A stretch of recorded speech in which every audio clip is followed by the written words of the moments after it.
বাপ থাকে 3 মাস এই ছেলের কাছে, মা থাকে 3 মাস ওই ছেলের কাছে, অথচ এই মা বাঙ্গা করে সূর্যের আলো ঢুকে বৃষ্টির পানি পড়ে থাকার জায়গা নাই, একটা খাট ভালো ছিল না, 5টা সন্তানকে বুকের মধ্যে নিয়ে শেষ সন্তানকে বুকের দুধ খাওয়াই খাওয়াই সারা রাত পার করে দিয়েছে, না ঘুমায় না ঘুমায়। কথা বলেন ঠিক কিনা?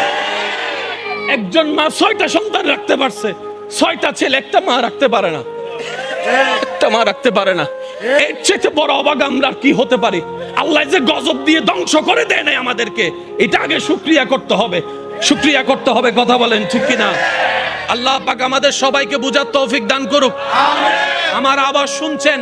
এমন কোন সন্তান যদি থাকেন মাকে বাগবটরার মধ্যে লাগাই দিয়েছেন, আমার যদি কথা শুনছেন, এমন যদি আমার ভাই বোন যদি থাকেন মা বাবার সেবা করার সুযোগ ছিল, কোনো রাগ করে করতে পারেন নাই, আমার দিকে তাকাই হলো, আমি ভাইয়ের কথা রাখার জন্য হলো, মায়ের পায়ে ধরে ক্ষমা চাওয়া শুরু করেন, বাবার পা ধরে ক্ষমা চাওয়া শুরু করেন।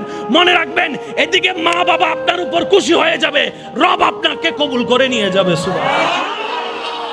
জান্নাত পাওয়া সহজ, আমরা কঠিন বানাই ফেলেছি। এখানে সংসারে টাকা কামাই এমন ভাই আছে না? আছে। হাত তোলার দরকার নাই, আছে না? আছে। যাদের মা আছে এমনও আছে না? আছে। বাবা আছে, আছে না? আছে। আমার একটা আবদার মনে রাখবেন, আপনার মা বাবা যদি আপনার টাকা দিয়ে ওনাদের পেট চলে, যেটা আমাদের সমাজে বলে আর কি, আপনি চালান আপনি খাওয়ান, এমন যদি হয় এই কথা কখনো চিন্তায় আনবেন না আমি আমার মারে খাওয়াই, এই কথা চিন্তায় আনবেন না আমি আমার বাবাকে খাওয়াই, বরং ওনাদের উসিলায় আল্লাহ আপনাকে কামানোর তৌফিক দান করেছে। মনে রাখবেন, মা বাবার জন্য প্রতি মাসে আপনার সামর্থ্য অনুযায়ী কিছু খরচ রেখে দিবেন। জোরে জোরে জোরে। প্রত্যেক মাসে সন্তানের পক্ষ থেকে মার জন্য একটা আলাদা হাদিয়া দিবেন, বাবার জন্য একটা আলাদা হাদিয়া দিবেন, ওনাদের যেন চাইতে না হয়। বুক ফুলায় কাজ করেন, মার জন্য দেন, বাবার জন্য দেন। ঘরে বউ থাকলে বউকে বলেন, ও বউ, তোমার মা বাবা রেখে আসছো, আরেক মা বাবা এখানে আছে, আমি আমার জন্মদাতা মা বাবারও খেয়াল রাখবো, ওই মা বাবার কারণে যে তোমাকে পেয়েছি ওই মা বাবারও খেয়াল রাখার চেষ্টা করব।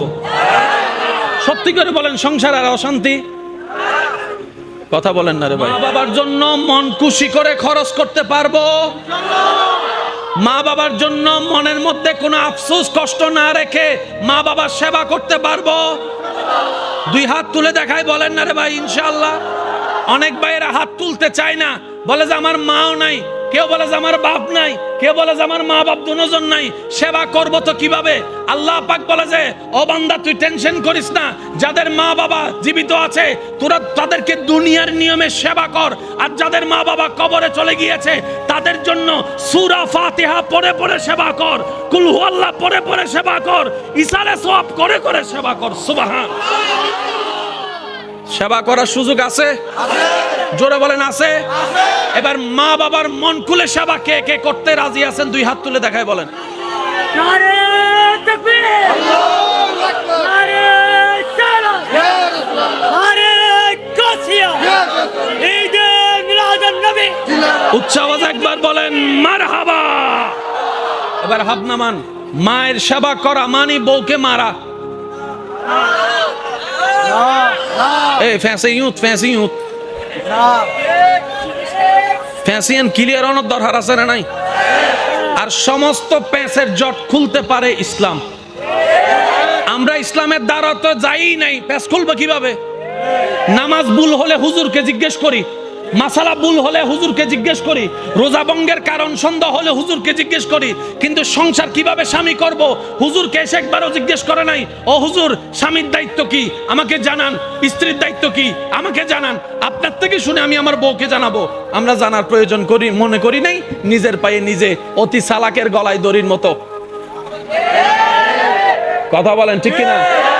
মা সেবা করা মানে বউকে গালি দেওয়া। আওয়াজ শুনি নাই। মা সেবা করা মানে বউয়ের খরচ না দেওয়া। মার সেবা করা মানে বউকে ভালো না বাসা। মার সেবা করা মানে বউকে ডেলি 2 বার পিটা। তো মার সেবা মানে কি? মার সেবা করবেন সন্তান হিসেবে, বউয়ের দায়িত্ব পালন করবেন স্বামী হিসেবে। আপনি থাকবেন আপনার মায়ের পায়ের নিচে, আপনি থাকবেন আপনার মায়ের পায়ের নিচে, আর আপনি থাকবেন আপনার বউয়ের মাথার উপরে। আপনি রাখবেন, মনে রাখবেন আমার ভাইয়েরা, আপনি থাকবেন আপনার মায়ের পায়ের, আর আপনার বউয়ে আপনাকে রাখবেন নিজের মাথার, নিজের মাথার, নিজের মাথার। তো মাথার উপরের জায়গা আর মা পায়ের নিচের জায়গা কি এক? বাস হয়ে গিয়েছে তো। মার সামনে যখন যাবেন পায়ের দিকে তাকাই থাকবেন, বউয়ের সামনে যখন যাবেন চোখে চোখ রেখে ভালোবাসার কথা শুনাই দিবেন। ইসলামের সুযোগ আছে না নাই? জোরে বলেন, ইসলামের সুযোগ আছে না নাই? তো স্বামী স্ত্রী এক জায়গায় থাকলে, মা বাবা থাকলে, অনেক শাশুড়িরা মনে করে আমার ছেলে বিয়ের আগে আমার ছিল, বিয়ের পরে মনে হয় আমার বউয়ের হয়ে গিয়েছে। না না না, ও শাশুড়ি মা, ও আমার মা, আপনি এই ভুলটা করে সমাজের মধ্যে, পরিবারে আগুন লাগাইয়েন না। আপনার বউ আপনার ছেলে 10টা বিয়ে করুক, সন্তান তো আপনারই, সন্তান তো আপনারই, সন্তান তো আপনারই। আপনি কেন মনে করছেন আপনার ছেলের বউ আপনাকে ছেলেকে নিয়ে গিয়েছে? না, উনি ছেলেকে নেয় নাই, উনি উনার স্বামীকে নিয়ে গেছে। আর স্বামীকে নেওয়ার অধিকার বউয়ের আছে না নাই? জোরে বলেন, আছে না নাই? বউয়ে যদি স্বামী না পায় তো ঘরে এটাতে থাকে লাভ কি? আমি কি বুঝাতে পারছি? ইসলামের সবকিছু সমাধান। জোরে বলেন, ইসলামের সবকিছু সমাধান। ইসলাম একটা পুরুষকে বলে তুমি তোমার মা সেবা করো সন্তান হিসেবে, তুমি তোমার বউকে মহব্বত করো স্বামী হিসেবে, তুমি তোমার বোনকে সেট দাও বড় ভাই হিসেবে। আরেকটু জোরে বলেন, তুমি তোমার ছোট ভাইকে সাপোর্ট দাও বড় ভাই হিসেবে, মাথায় হাত রেখে। সবকিছুর দায়িত্ব কি এক না আলাদা আলাদা? আল্লাহ পাক আমাদের সবাইকে ইসলাম মেনে আমল করার তৌফিক দান করুন। রাসূলে পাক সাল্লাল্লাহু আলাইহি ওয়াসাল্লাম বলে, বান্দা যতক্ষণ তার রবের খুশির জন্য অন্য বান্দার উপকার করতে থাকে, ওই বান্দার রব ওই বান্দার উপকার করতেই থাকে, করতেই থাকে, করতেই থাকে। সুবহানাল্লাহ। যে রবের খুশির জন্য রবের বান্দাকে খাওয়ায়, ওই বান্দার রব ওই বান্দাকে খাওয়ার ব্যবস্থা করে দেয়, রিজিকের মধ্যে ভরপুর করে দেয়। সুবহানাল্লাহ। যে অন্যের ইজ্জত হেফাজত করে, রব তার ইজ্জত হেফাজত করে। যে অন্যের দোষকে গোপন রাখে, রব তার ইজ্জতকে হেফাজত করার জন্য তার দোষকে গোপন রাখে। যে অন্যের মুখে হাসি ফুটায়, রব তার জীবনের মধ্যে প্রশান্তি এনে দেয়। সুবহানাল্লাহ। এই সিস্টেম দিয়েছেন কে? একটু জোরে বলেন, এই সিস্টেম দিয়েছেন কে? মানার দরকার আছে না নাই? মানলে লাভ না ক্ষতি? তো আমরা যারা লাভ বুঝি, আমরা যেন এই আমলগুলা করার চেষ্টা করি, বলি আমিন। এখানে যাদের পকেটে যা টাকা আছে সব আপনার। সকালবেলা যাওয়ার পরে বউ আইসা বলবে যে রুটির জন্য টাকা দেন, দিলেন 200 টাকা, মানুষ খাইছে 10 জন, তো 10 জনের রিজিকের টাকা আল্লাহ আপনার পকেটে দিয়েছে, এগুলো আপনার টাকা নয়, আপনার টাকা নয়। মনে থাকবে ইনশাআল্লাহ। তাহলে এবার আপনি আল্লাহকে বলেন, আল্লাহ কামাই আমি খাই তারা, কামাই আমি খাই তারা। রব বলে যে তারা খাই বলে তোদেরকে, তোকে আমি এতগুলা কামানোর তৌফিক দিয়েছি। সেজন্য চিটাঙের ভাষায় একটা কথা আছে, যার খরচ যত তার ইনকাম তত, যার ইনকাম তত তার খরচ তত। ঠিক না বে ঠিক? এবার আওয়াজ দিয়ে বলেন, রিজিকের মালিক কে? আমি শুনি নাই, আওয়াজটা আরো বড় লাগবে। হায়াতের মালিক, মওতের মালিক, দেওয়ার মালিক। দিচ্ছেন কে? দেখছেন কে? যত্ন নিচ্ছেন কে? আর আল্লাহ আমাদের সাথে আছে না নাই? আমাদেরকে দেখে কি দেখে না? দিতে পারে কি পারে না? সুতরাং আমাদের কারোর সামনে দুনিয়াবি সামনে সুদের কাজ, ঘুষের কাজ করার দরকার। আল্লাহ দিবে, সময় হলে আল্লাহ দিবে। ইমানদার ভাইয়েরা, রাত যত গভীর হয় সম্পর্ক তত। কথা বলেন, কথা বলেন, কথা বলেন। নবী রাহমাতুল্লিল আলামিনের উম্মত করে আল্লাহ আপনাকে আমাকে এমন দামি বানাইছে রে ভাই, মানে কি বলবো, যে রাস্তায় থাকার যোগ্য না, আল্লাহ আপনাকে আমাকে ডাইরেক্ট 5 স্টার হোটেলে নিয়ে গেছে। জিবরাইলের মতো ফেরেশতা যেই সীমানা পার হতে পারে না, আপনাকে আমাকে রব এত দয়া করেছেন, আপনি আপনার এলাকায় মসজিদে যাই নামাজে সিজদায় পড়ে সুবহান রাব্বিয়াল আলা আস্তে আস্তে বলছেন, আওয়াজটা জিবরাইলের সীমা পার হয়ে উপরে চলে যাচ্ছে। আল্লাহ আপনাকে আমাকে এত দামি বানাইছে, একটু সুবহানাল্লাহ জোরে বলি। নবী রাহমাতুল লিল আলামিন, আপনারা তো জানেন উম্মত ওয়ালা নবী হচ্ছে আপনার আমার নবী। অন্য কোন নবী উম্মতের জন্য এত ভাবেও নাই, এত কাঁদেও নাই। আমাদের নবী আমাদের জন্য যতটুক ভেবেছেন, যতটুক কেঁদেছেন, যত ত্যাগ দিয়েছেন, সুবহানাল্লাহ। আপনাদের কি কষ্ট হচ্ছে ভাইয়া? আচ্ছা, আর 5 মিনিট আমি শেষ করে দিচ্ছি। অনেকের কষ্ট হয়ে যাচ্ছে, দেখা যাচ্ছে রাত গভীর হয়েছে না, অনেকের কষ্ট হচ্ছে। তো বিদায় নেই, বিদায় নেই। 5 মিনিট, 5 মিনিট। আচ্ছা যান 7 মিনিট। আচ্ছা যান 10 মিনিট। I love you too. আল্লাহ মোহাব্বতকে কবুল করুক। এবার একটু শুনেন, নবী রাহমাতুল লিল আলামিন উম্মতের ব্যাপারে আল্লাহর কাছে এমন এমন এমন এমন এমন আবদার করেছেন, আল্লাহ প্রত্যেকটা আবদার কবুল করেছেন। এবার আমি বলবো, আপনারা মিলাবেন, মিললে নিবেন, না মিললে নেওয়ার দরকার নাই। জান্নাতে যাওয়ার জন্য সওয়াবের দরকার, সওয়াব করার জন্য ভালো কাজ করার দরকার, সওয়াব করার জন্য আল্লাহকে খুশি করার দরকার, আল্লাহকে খুশি করার জন্য নেক নেক কাজ করার দরকার, নামাজ পড়ার দরকার, হজ করার দরকার, যাকাত দেওয়ার দরকার, বিভিন্ন কাজ আছে। তো নবী রাহমাতুল লিল আলামিন আল্লাহকে বলে, আল্লাহ ওই আগের যুগের নবীর উম্মতরা তো অনেক হায়াত পাইছে, 600 বছর, 700 বছর, 800 বছর, 900 বছরও হায়াত পাইছে। আল্লাহ আমার উম্মতের হায়াত তো কম, 40 বছর, 45 বছর, 50 বছর, 60 হোক বেশি এখন যায়, বলেন না ভাই? 60-70 এখন বেশি যায়, এখন 40-45 এই ডেট ওভার বলে শেষ, ঠিক না? নবী বলে, আল্লাহ আমার উম্মত বড় গুনাহগার,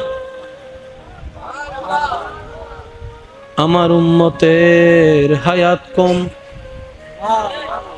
নেকি কম, গুনাহ বেশি। আল্লাহ গো তুমি তো জানো আমি উম্মতওয়ালা নবী। আল্লাহ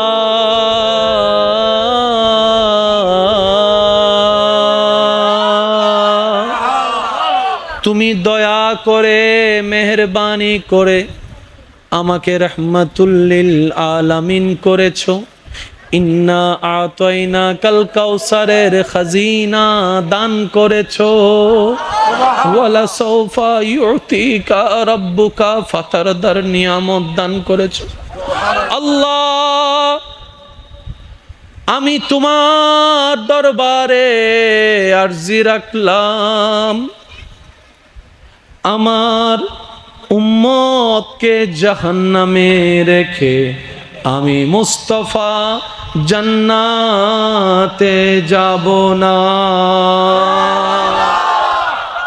আমার উম্মত যদি জাহান্নামে থাকে, আমি মদিনাওয়ালা নবী জান্নাতে প্রবেশ করব না। রব্বুল আলামিন বলে, ও আমার নবী হাবিব,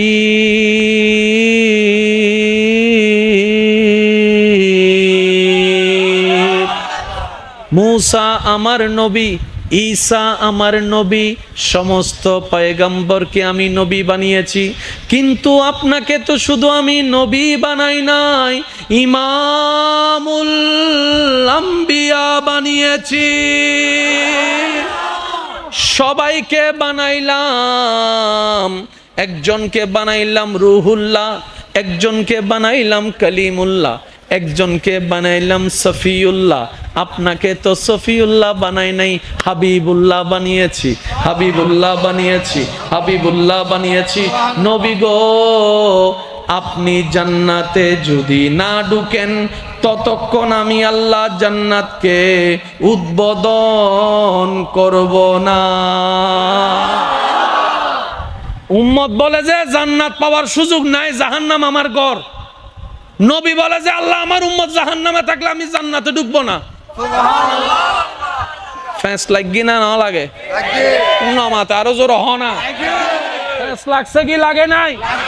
উম্মত বলে যে জান্নাত পাওয়ার যোগ্যতা নাই, জাহান্নাম আমার ঘর, যে কর্ম গুনাহ করেছি। নবী বলে যে আল্লাহ আমার উম্মত জাহান্নামে থাকলে আমি জান্নাতে যাব না। রব বলে যে আপনি জান্নাতে না গেলে জান্নাত উদ্বোধনই হবে না। তাহলে জান্নাত উদ্বোধন করতে নবীকে লাগবে কি লাগবে না? নবী ঢুকার জন্য উম্মত লাগবে কি লাগবে না? এবার আল্লাহ বলে হাবিব আপনার উম্মতকে বলেন আমি তাদের জন্য হায়াত কমিয়ে দিলাম কিন্তু সওয়াব বাড়িয়ে দিলাম। এদিন সওয়াব ফামাইতে অজজন ফরিব না ন ফরিব? ইয়া অজজ যাইতে হলাকটিয়া নামাতে গা হলাক 7 লাখ টিয়া দি অজগরত দিল্লাহ ফারদ দহজন হালাল টিয়ার হিসাব করলে বেরহম। হালাল টিয়া দি হিসাব করলে বদ্দা মানে এক টিয়া যদি হালাল টিয়ার হিসাব করি তাহলে আজকাল কে হিসাব কেউ করেন না। ওই নামর আগে আল্লাহ হাসিয়ান লাগান না করিব না মতন মতন এন্ডে যাইরে আল্লাহর ঘরের সামনে তুলিয়ে রাখবো। হ্যালো গাইস আমি এখন আল্লাহর ঘরের সামনে আছি, কেউ আমিন না লিখে যাবেন না। জোরে জোরে হায় হায় হায় নিয়ামতের জায়গা নষ্ট করে ফেলছে। কষ্ট পাইতে লাগবে না আজি আইনলে সে ঠিক আগে আইনি জন জানি বলছেন মনে মনে হইলে নসাতে না সে হতো নাই হইনবার ওনার গোস্ব হইতে লাগুন ভাল্লা যাইলেগো যাগ্য পারন সমস্যা নাই। রাস্তা খোলা আছে, ঘরের দরজা হাসা আছে, যাইলেগো যাগ্য পারিবেন সমস্যা নাই। লক্ষ মানুষ ন লাগে আশেক একজন তাইলে যথেষ্ট, ঠিক না? আকি নির্বাচনের টিম না এদুন মানুষের বুদ্ধি হাম্মাং কি আর নির্বাচনী যত মারাত্মক জিনিস তুলেও নি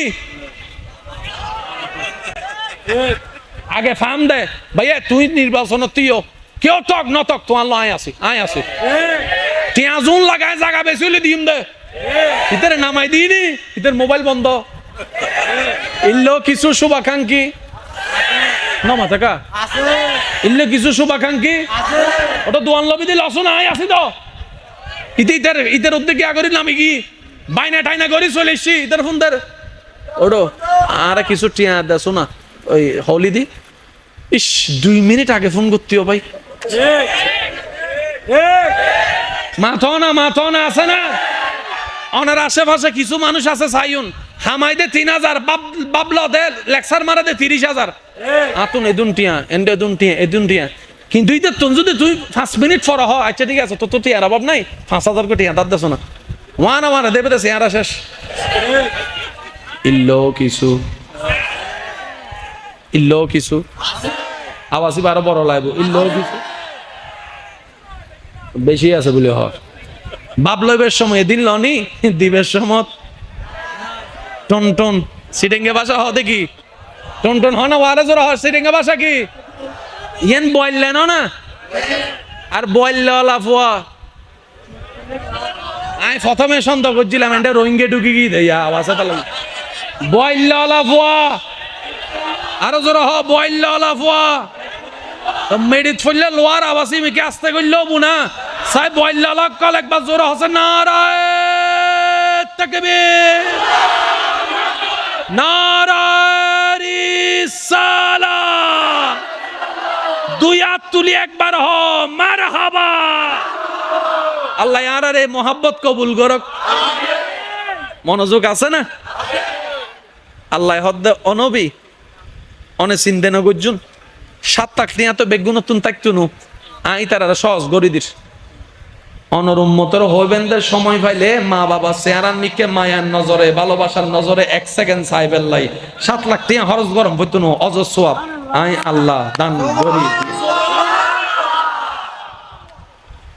হায়াত কমাই দিছে সুযোগ বাড়াই দিছে 7 লাখ টাকা খরচ করার পরও কবুল হইছে কি হয় নাই গ্যারান্টি নাই জোরে জোরে জোরে কিন্তু মা বাবার চেহারার দিকে 1 সেকেন্ড মায়া নিয়ে ভালোবাসা নিয়ে যখন সন্তান তাকায়, রব্বুল আলামিন ডান কাঁধের ফেরেশতাকে সুপ্রিম কোর্ট থেকে রায় ঘোষণা করে, ও আমার ফেরেশতা, আমার এই বান্দা আমার নবীর হাদিসকে আমল করেছে, আর বিলম্ব করো না, কবুল হয়েছে, মকবুল হয়েছে, এমন একটা হজের সওয়াব তার আমলনামায় লিখে দাও, আমি রব অর্ডার দিয়ে দিলাম। কঠিন না সহজ? জোরে বলেন, কঠিন না সহজ? শুধু নবী রাহমাতুল লিল আলামিনের উম্মত বানাই আল্লাহ আমাদেরকে একদম জীবন সহজ বানাই দিছে। এবার আসেন, রমজানে 30 রোজা আছে না ভাই? একটু আওয়াজ দেন, আছে না? আমাদের হায়াত, বলেন হায়াত 12-13 বছর চলে গেছে এমনে বুঝতে বুঝতে। 30টা রোজা করে রাখতেছি, সময় পাবো মাত্র 40-45 বছর। আগের যুগের উম্মত রাখছে 800-900 বছর, ওনাদের রোজার কি? তো সেই তুলনায় আমরা মার খেয়ে যাচ্ছি না? তো নবী বলে যে আল্লাহ আমার উম্মত তো রোজার হিসাব কম, রোজার সংখ্যা, জোর বলেন রোজার সংখ্যা।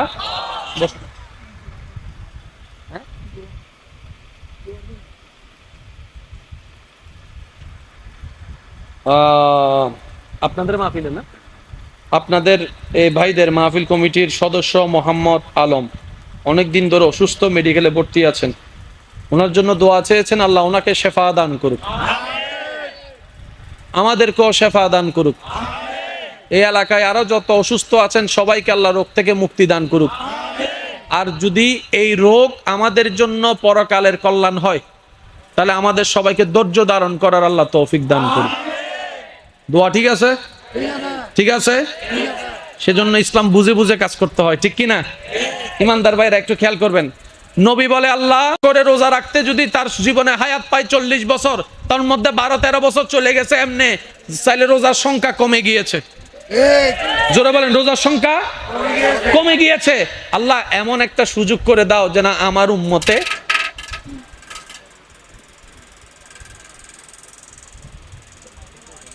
হেলিকপ্টার চলত দে, একবার বলি মারহাবা। এবার বন্ধ করলে আমি উড়ে যাইবো।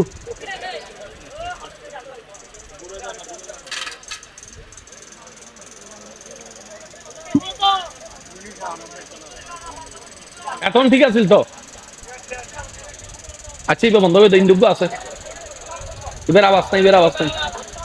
আল্লাহুম্মা সাল্লি আলা মাওলানা মুহাম্মদ ওয়া আলা আলি সাইয়্যিদিনা মাওলানা। জন্ম আমার নবীর যুগে হলে কেমন হতো, জন্ম আমার নবীর যুগে হলে কেমন হতো, দুনয়নে রাসূল পাক দেখিলে কেমন হতো, জন্ম আমার নবীর যুগে হলে হতো, জন্ম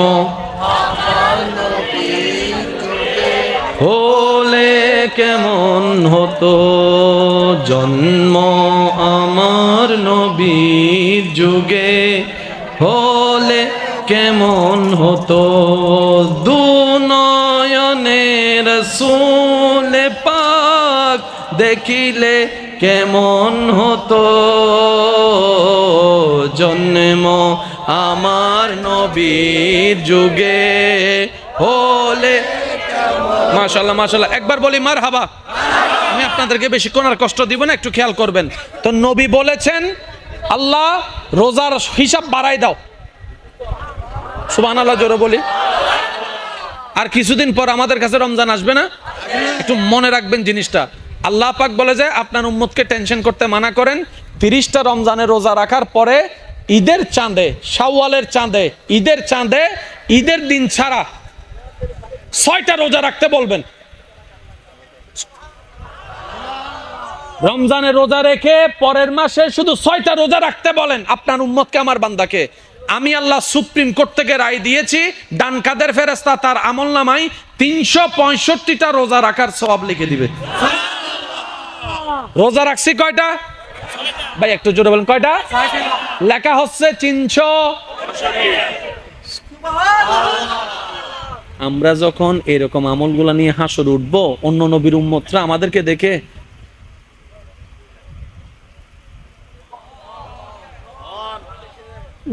লেখা চেহারা দি নূর, আত দি নূর, মুকু দি নূর, টুটু দি নূর, সুকু দি নূর।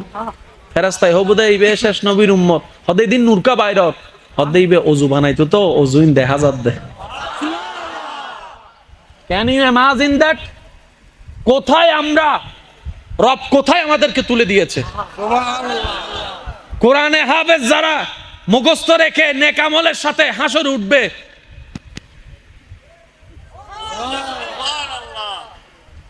মাথার মধ্যে অনেক সৌভাগ্যবানরা মুকুট পাবে। সুবহানাল্লাহ। সমস্ত নবীর উম্মত এক জায়গায় দাঁড়ায় থাকবে, তারা আমাদেরকে অবস্থা দেখে দেখে শুধু আফসোস করবে, ইস আমরাও যদি শেষ নবীর উম্মত হইতে পারতাম, আমরাও যদি শেষ নবীর উম্মত হতে পারতাম। কি সৌভাগ্য। দেখো, হজ না করো বলে হজর সওয়াব। আমরা হজ করতে গেছি 6-7 মাস উটের উপর ভ্রমণ করে, আর এই নবীর উম্মত ঘরে বসে বসে মায়ের রুমে গিয়ে মায়া করে এক নজর তাকাইছে, সওয়াব হজের লেখা হয়ে গেছে। রোজা রাখছে মাত্র 6টা, 365টা রোজার সওয়াব আমলনামায় যোগ হয়ে গিয়েছে, যোগ হয়ে গিয়েছে। নামাজ পড়েছে 5 ওয়াক্ত, লেখা হয়েছে 50 ওয়াক্ত নামাজের সওয়াব। রাহমাতুল লিল আলামিনের উম্মত কত সৌভাগ্যবান।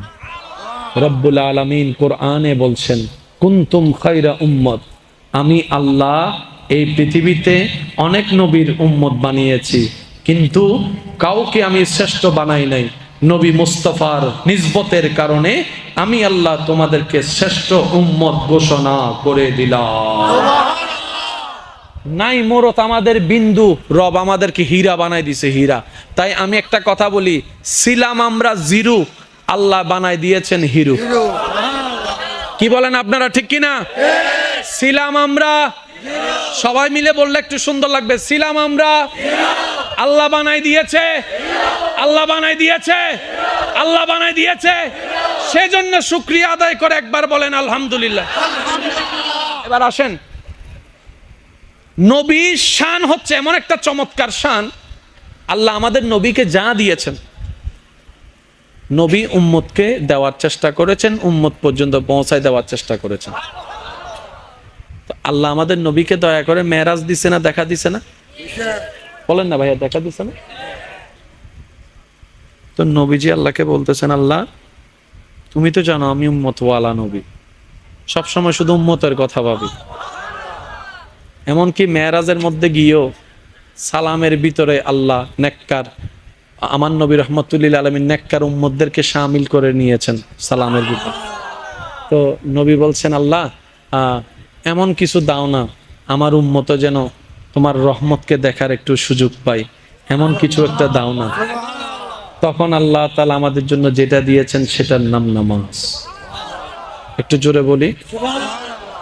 নবী বলছেন, আল্লাহ আমি তো তোমার সাথে কথা বলার সৌভাগ্য হয়েছে, এমন কিছু দাও না আমার উম্মত যেন একটু কথা বলার নিয়ামতটা পায়।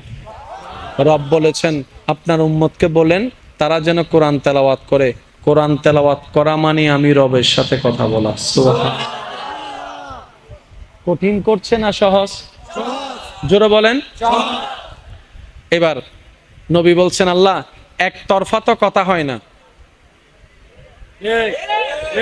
একতরফা তো কথা হয় না। আল্লাহ আমার উম্মত যদি কোরআন তেলাওয়াত করে তোমার দয়ায় কথা বলার সুযোগ পাই, তো তুমি কি উত্তর দিবা না? রব বলে যে অবশ্যই দিব, অবশ্যই দিব, অবশ্যই দিব। সুবহানাল্লাহ। এবার হাদিসে পাকের ছায়ায় ক্লিয়ার ভাবে বোঝা যাবে, বান্দা যখন নামাজে দাঁড়ায়, আল্লাহু আকবার, এবার বান্দা বলছে আলহামদুলিল্লাহি রাব্বিল আলামিন। সমস্ত প্রশংসা আলামিনের রব আল্লাহর জন্য। জমিন থেকে বান্দা আল্লাহর প্রশংসা করছে, সাথে সাথে আল্লাহ উত্তর দেয়, ফেরেশতারা দেখ, হামিদানি আব্দি, আমার বান্দা কত চমৎকার করে আমি রবের প্রশংসা করতেছে। সেজন্য কোরআন তেলাওয়াত করতে হয় আস্তে আস্তে, কারণ কোরআন তেলাওয়াত করা মানে রবের সাথে কথা বলার সৌভাগ্য অর্জন করা। ওই উত্তর শুনি না কেন? শোনার মতো উপযুক্ত কান, শেষ শক্তি আমার আপনার কাছে, সে নিয়ামত নেওয়ার মতো ক্যাপাসিটি আমাদের সফটওয়্যারের ভিতরে। আল্লাহ আমাদেরকে এমন নামাজ পড়ার তৌফিক দান করুন, যেই নামাজে আসসালাতু মিরাজুল মুমিনিনের স্বাদ যেন আমরা পেতে পারি। আল্লাহ আমাদের সেই রকম তৌফিক সবার নসিবে ব্যবস্থা করে দিন। আর একটু জোরে বলেন। বান্দার দোয়া কখনো মিস যায় না। সুবহানাল্লাহ, আরো জোরে বলি। আপনি এই জীবনে মন থেকে রবের কাছে যা দোয়া করেছেন একটাও মিস নেই। আমরা অনেক সময় মনে করি কি আমরা চাই রব দেয় না, না না রব দেয়, কিন্তু দেওয়ার সিস্টেমটা আমরা বুঝি না। একটু জোরে বলেন। এবার মনে করেন আপনি আল্লাহর কাছে বললেন, আল্লাহ আমাকে 1 লাখ টাকা দাও, আল্লাহ আপনাকে 1 লাখ টাকা দিয়ে দিল, এটাও কবুল। আপনি বললেন আল্লাহ আমাকে 1 লাখ টাকা দাও, আল্লাহ আমাকে 1 লাখ টাকা দাও, আল্লাহ আপনাকে টাকা সরাসরি দেয় নাই, কিন্তু অন্যদিকে আল্লাহ আপনার 1 লাখ টাকার খরচ বাঁচাই দিছে, এটাও তো দেওয়া। একটু জোরে বলেন না। অ্যাক্সিডেন্ট হলে আপনার পা চলে যেত, লাখ টাকা দিয়েও আসতো না, আল্লাহ কি করলেন? একটু গাড়ির মধ্যে স্ক্র্যাচ দিয়ে লাইট 2টা 3টা ভেঙে কাজ শেষ করে দিয়েছেন, 1 লাখ টাকার কাজ শেষ, 10 লাখ টাকা বাঁচাই দিছে। বুঝতে পারছি? তৃতীয় নম্বর অপশন, আল্লাহ হাসরে কাউকে যখন বাঁচাতে চায় কিছু উসিলা তৈরি করে রাখে, তার মধ্যে একটা উসিলা হচ্ছে দোয়া। ওই বান্দার দোয়া যা দুনিয়াতে কবুল করেন নাই আল্লাহ, এগুলো সব হাসরের মধ্যে রেখে দেয়। যখন বান্দা নেকির পাল্লায় আটকাই যায়, গুনার পাল্লা বেশি হয়ে যায়, ওই দোয়া জমানোর দোয়াগুলাকে আল্লাহ ওনার জন্য বেনিফিটের ব্যবস্থা করে জাহান্নামী থেকে জান্নাতের ব্যবস্থা করে দেয়। বান্দার করা দোয়া কখনো লস প্রজেক্টে যায় না। বান্দা দোয়া করবে সেটা লসে যাবে, পানিতে ভেসে যাবে, এমন হতে পারে না। সেজন্য সব সময় রবের কাছে দোয়া করতে থাকবেন, মন ভরে দোয়া করতে থাকবেন। সুবহান। একটা কথা বললে রাখবেন ইনশাআল্লাহ? বলেন। একটা কথা বলার অনুমতি চাচ্ছি, দিবেন ইনশাআল্লাহ? আবদার করে বলি ইনশাআল্লাহ। আমার ব্যক্তিগত তরফ থেকে আপনাদের কাছে একটা অনুরোধ, নিজের দুঃখের কথাও কাউকে বললেন না, সুখের কথাও কাউকে বললেন না। কথাটা একটু শুনতে আপনার কাছে অন্যরকম লাগলেও একটু ভিতরে গেলে আপনি নিজেই বুঝতে পারবেন। আপনি নিজের মনের দুঃখ কষ্ট সহ্য করতে না পেরে হালকা করার জন্য যাকে বলছেন, মনে রাখবেন আপনি তার কাছে কিন্তু কোনো না কোনোভাবে একটু ছোট হয়ে যাচ্ছেন। এমনও হতে পারে আপনার দুঃখের সে কথাগুলা আপনার সামনে অভিনয় করে যে আপনাকে বুঝ দিয়েছে, সে পিছনে আপনার সেই দুঃখের কথা নিয়ে হাসি ঠাট্টা করতেও দ্বিধাবোধ করে না, এমন অনেক মানুষ আছে। আপনি যাকে দুঃখের কথা বলে মনকে হালকা করার চেষ্টা করছেন, আপনার দুঃখের কথার সে দুঃখটা সে বুঝবে না, কারণ তার সাথে তো সেটা ঘটেনি। সেজন্য আপনাকে 3 মাস 4 মাস 3 বছর পরও হয়তো আঙ্গুল তুলে দেখাই দিতে পারে, সে কথাটার কথা দিয়ে খোঁটা দিতে পারে। কথা বলেন ঠিক কি না? দুঃখের কথাও মানুষকে বলে শান্তি নেই। এবার আপনি বলবেন ভাইয়া সুখের কথা কেন বলবো না? আমি বলি কি ভাই, দুঃখের কথা শোনালে যেরকম মানুষ দাম দেয় না, সুখের কথা শোনালে মানুষ বদনজর লাগাইয়া সেটাও নষ্ট করে দেয়। কথা বলেন ঠিক কিনা? সেজন্য আমি বলার চেষ্টা করি, যখন বেশি দুঃখ হবে অন্তর বেশি ব্যথিত হবে, অন্তরে প্রচুর পরিমাণ কষ্ট হবে, কোনো প্রকার চিন্তা করা ছাড়া, কারো সাথে আলাপ আলোচনা করা ছাড়া যাই নামাজটা বিছান, রবের দরবারে সিজদায় চলে যান। সুবহানাল্লাহ। চোখটা বন্ধ করেন, চোখের পানি ছাড়তে থাকেন, মন হালকা হতে থাকবে, সিজদায় রবকে বলতে থাকেন, যা বলার বলতে থাকেন, যেভাবে বলার বলতে থাকেন। মনে রাখবেন, আপনার সেই মনের বেতার ভাষা হতে পারে আপনার রক্ত বুঝবে না, আপনার ভালোবাসার মানুষ বুঝবে না, আপনার প্রিয় মানুষ বুঝবে না, কিন্তু আপনি যেভাবেই বলেন না কেন, আপনার প্রত্যেকটা শব্দ আপনার রব্বুল আলামিন বুঝবে। সুবহানাল্লাহ। আপনি যখন ওনাকে দুঃখের কথা বলবেন, উনি আপনার দুঃখটাকে হালকা করে দিবে, সেই দুঃখের খবর প্রকাশ করে আপনাকে কখনো বেইজ্জত করবে না। আর আপনি যখন সুখের খবর পেয়ে রবের দরবারে সিজদায় চলে যাবেন, তখন আল্লাহ তাআলা খুশি হয়ে আপনার সুখটাকে আরো বাড়ায় দিবে। লা ইন শাকারতুম লা আযীদান্নাকুম আয়াতের উপর আমল হয়ে যাবে। আপনি শুকরিয়া করতে থাকবেন, সুখটাকে বাড়তে থাকবেন, সুখের কথা বলতে থাকবেন, রব্বুল আলামিন দেখে দেখে আপনার সুখও বাড়ায় দিবে, শান্তিও বাড়ায় দিবে। বলেন না সুবহানাল্লাহ। তো দুঃখ যখন বেশি, সিজদায় মাথা লুটাই দেন। সুখ যখন বেশি, সিজদা মাথায় লুটাই দেন। কারণ যার উপর ভরসা করি এক সময় তারাই পিঠে ছুরি মারে, এরকম হাজার রেকর্ড পৃথিবীর মধ্যে আছে। কথা বলেন ঠিক কিনা? কথাই আছে, সবচাইতে কাছের মানুষরাই সবচাইতে বেশি ক্ষতি করে।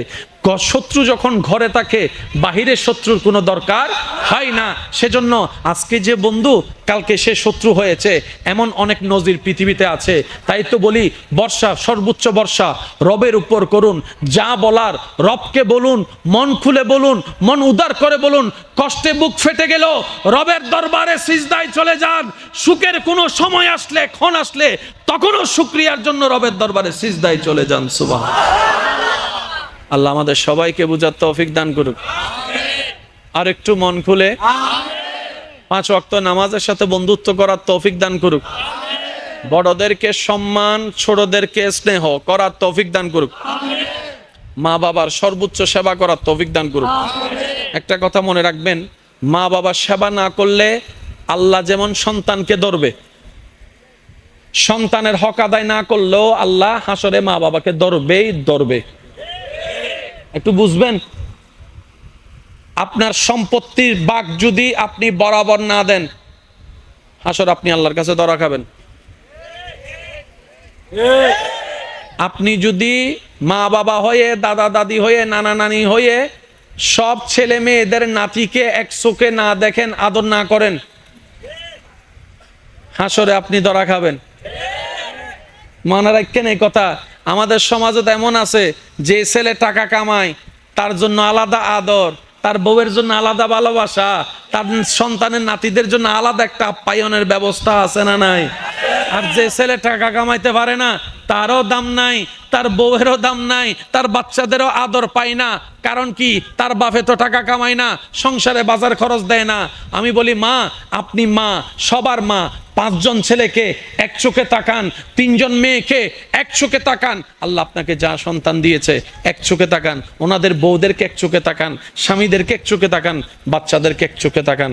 কারণ সবাই তো রবের বান্দা, আর রবের বান্দার পক্ষে রব কখনো বিচারে ছাড় দেয় না। পাই করে রব হিসাব নিবে। কথা বলেন ঠিক কিনা? মা বাবারও হিসাব হবে কি হবে না? জোরে বলেন, হবে কি হবে না? কারণ ন্যায় বিচারক এটা কি একজনের জন্য না, সবার জন্য। আল্লাহ আমাদেরকে আমল করার তৌফিক দান করুক। মন খুলে বলি, শেষবারের মতো বলি আমিন। আর একটু জোরে বলি। এই মাহফিল আগামী বছর হোক, আপনারা চান কিনা? আরো মন খুলে বলেন, চান কিনা? এর চাইতে আরো সুন্দরভাবে আগামী বছর আয়োজন করার আল্লাহ তৌফিক দান করুক। সহযোগিতা থাকবে ইনশাআল্লাহ। মনে রাখবেন, সহযোগিতা মানে সবসময় টাকা নয়। আপনার ছেলেরা, ভাইয়েরা একটা প্যান্ডেলের কাজ করছে, আপনি এসে ওই গেটটার মধ্যে এসে, ও ভাই সব ঠিক আছে, এটাও সহযোগিতা। শুনি নাই? স্টেজ সাজানোর জন্য চেয়ার লাগতেছে, আনতে লাগবে 20 মিনিট। আপনি বললেন দূরে জমফরের আর ঘর চেয়ার নাই না, চাইল সুবহানাল্লাহ জোরে বলবেন না?